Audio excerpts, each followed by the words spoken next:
Hi అండి, అందరికీ నమస్కారం. Welcome to Vijaya media. ఇప్పుడే అందిన వార్త. వైఎస్ జగన్ కేసుపై హైకోర్టులో చంద్రబాబుకు చుక్కెదురు లేటెస్ట్ అప్డేట్ రావడం జరిగింది. సో దానికి సంబంధించిన పూర్తి వివరం చెప్పడం కోసం నేను ఈ వీడియో చేస్తున్నాను. వీడియోని పూర్తిగా చూస్తేనే నేను చెప్పే సమాచారం మీకు బాగా అర్థమవుతుంది. అలాగే వీడియో నచ్చితే వీడియోకి లైక్ ఇచ్చి నన్ను సపోర్ట్ చేయండి. చాలామంది సబ్స్క్రైబ్ చేసుకోకుండా చూస్తున్నారండి. తప్పకుండా సబ్స్క్రైబ్ చేసుకోండి. అప్పుడే ఇలాంటి మరిన్ని వీడియోస్ చూడడానికి అవకాశం ఉంటుంది. అలాగే వీడియోని లైక్ చేయడం వల్ల వీడియోని కొంతమందికి రీచ్ అయ్యి ఇన్ఫర్మేషన్ మరికొంతమందికి రీచ్ అవుతుంది. సో లేట్ చేయకుండా మన వివరాల్లోకి వెళ్ళిపోదాం. జగన్ ప్రతిపక్ష హోదాపై హైకోర్టులో చంద్రబాబుకు చొక్కెదురైంది. వైఎస్ జగన్ పిటిషన్పై ఏపీ హైకోర్టులో విచారణ జరిగింది. ప్రతిపక్ష నేతగా స్పీకర్ గుర్తించేలా ఆదేశాలు ఇవ్వాలని పిటిషన్ వేశారు జగన్. పిటిషన్కు విచారణ అర్హత లేదని అడ్వకేట్ జనరల్ పేర్కొన్నారు.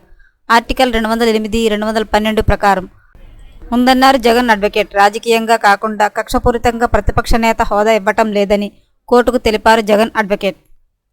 స్పీకర్ శాసనసభ వ్యవహారాల మంత్రి ఇచ్చిన ఇంటర్వ్యూ ట్యూబ్ లింకులు కోర్టుకు ఇచ్చారు పిటిషనర్.